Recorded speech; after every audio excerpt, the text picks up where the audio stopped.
একসময় এক ছোট্ট গ্রামে থাকতেন মফিজ।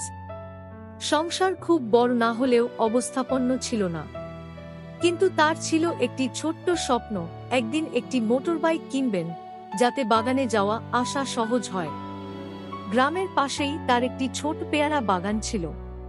প্রতিদিন ভোরে তিনি সেখানে গিয়ে গাছগুলোর যত্ন নিতেন, পানি দিতেন, সার দিতেন, আগাছা পরিষ্কার করতেন।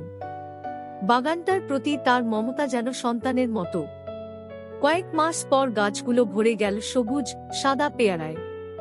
দেখে হৃদয় নেচে উঠল মফিজের। তিনি পেয়ারাগুলো গ্রামের বাজারে নিয়ে গেলেন।